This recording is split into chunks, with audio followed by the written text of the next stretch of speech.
L'enfant intérieur. Vous connaissez ce concept? Moi, je l'adore.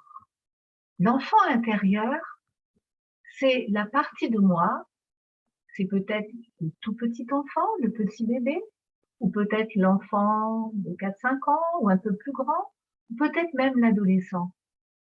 C'est la partie de moi qui parle encore à ma place et qui me montre que j'ai besoin de me libérer du passé.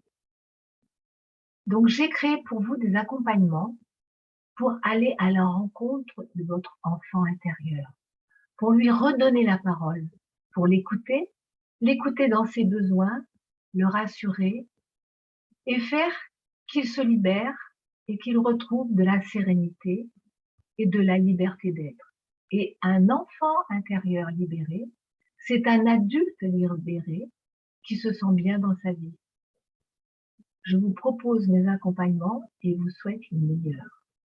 On a tous déjà entendu cette expression « l'enfant intérieur ». Parfois ça fait un peu sourire, parfois ça intrigue, mais bon, au-delà de l'idée qui peut paraître un peu à la mode, qu'est-ce qui se cache réellement derrière? C'est le voyage qu'on va faire aujourd'hui. On va décortiquer ce concept pour voir ce que la psychologie et même la science en disent réellement. Est-ce que ça rappelle quelque chose? Répéter encore et toujours les mêmes scénarios en amour, se mettre des bâtons dans les roues juste au moment où on allait y arriver, ou encore ce sentiment de vide là, alors que sur le papier on a tout pour être heureux. Si ces situations résonnent, ce n'est probablement pas une question de volonté. Non, beaucoup de thérapeutes y voient plutôt un signal, le signe qu'une part de nous, plus jeune, une part qui a appris à s'adapter pour survivre, est encore aux commandes aujourd'hui. Et voilà qui nous amène à la question centrale, cet enfant intérieur. Alors c'est juste une belle image, une façon poétique de parler de nos souvenirs? Ou est-ce que c'est un concept avec un vrai poids psychologique, une réalité tangible sur laquelle on peut travailler? C'est tout le mystère qu'on va essayer d'éclaircir ensemble. Alors pour y voir plus clair, voici notre feuille de route. D'abord, on va définir le concept. Ensuite, on plongera dans ses racines psychologiques. Puis, on verra son application concrète en thérapie. Après ça, on regardera ce que dit la science. Et enfin, on essaiera de répondre à notre grande question. Allez, c'est parti. Première étape, mettons-nous bien d'accord sur ce dont on parle. L'enfant intérieur, en fait, c'est une façon de nommer cette espèce d'archive vivante de nos premières années. C'est la partie de notre psyché qui garde tout, les souvenirs, les émotions et les leçons, qu'elles soient bonnes ou mauvaises, de notre enfance. Deuxième étape, les origines. Et là, surprise, non, ce n'est pas du tout une invention récente du développement personnel, pas du tout. Pour trouver les racines de cette idée, il faut remonter au cœur des grandes théories psychologiques du XXe siècle. Prenons Carl Jung par exemple. Ce célèbre psychiatre parlait déjà de l'archétype de l'enfant. Et pour lui, il y avait une dualité. D'un côté, l'enfant divin qui symbolise tout notre potentiel, notre créativité, et de l'autre, l'enfant blessé, celui qui porte nos traumatismes et qu'il faut apprendre à écouter pour pouvoir grandir. Et puis il y a un autre pionnier, le psychanalyste D.W. Winnicott. Lui, il a apporté une distinction super importante, avec sa théorie du vrai self et du faux self. Le vrai self, c'est notre essence, notre noyau authentique et spontané. Et le faux self, c'est ce masque social qu'on développe enfant pour s'adapter, pour plaire ou tout simplement pour survivre. Ça nous rappelle rien par hasard. Troisième étape, l'application pratique. Comment est-ce que cette idée, qui était au départ très théorique, a réussi à passer la porte des cabinets de thérapie pour devenir un outil de transformation aussi puissant? C'est là que ça devient vraiment fascinant.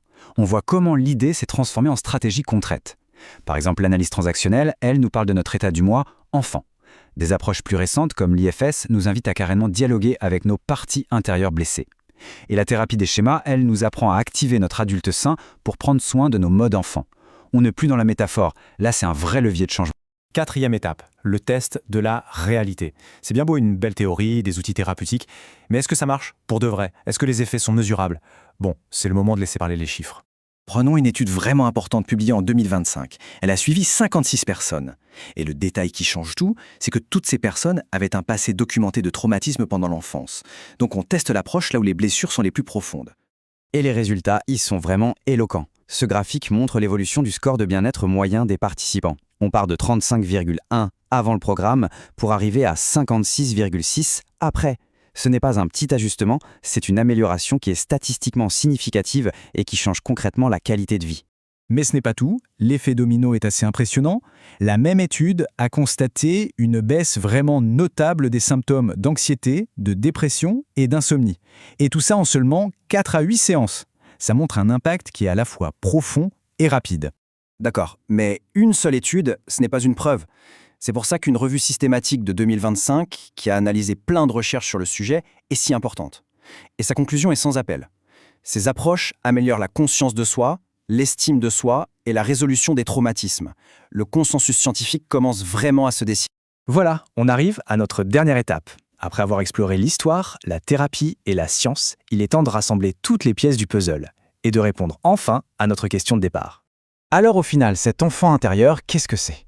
Il faut oublier l'image d'une petite personne cachée à l'intérieur de nous. C'est bien plus un cadre de travail, une manière de conceptualiser l'empreinte durable de nos premières années. En fait, c'est le nom qu'on donne à tout cet ensemble de mémoires, d'émotions et de schémas de survie qui sont encodés dans notre système nerveux. En clair, c'est le passé qui continue de s'inviter, souvent sans prévenir, dans notre présent. Du coup, la vraie question n'est peut-être pas de savoir si cet enfant est réel ou pas. La question, c'est plutôt, et si le fait d'écouter cette part de soi, d'apprendre à prendre soin de son histoire, et si c'était tout simplement le chemin le plus direct vers une vie d'adulte plus libre, plus consciente et au fond plus authentique. Voilà qui laisse à réfléchir.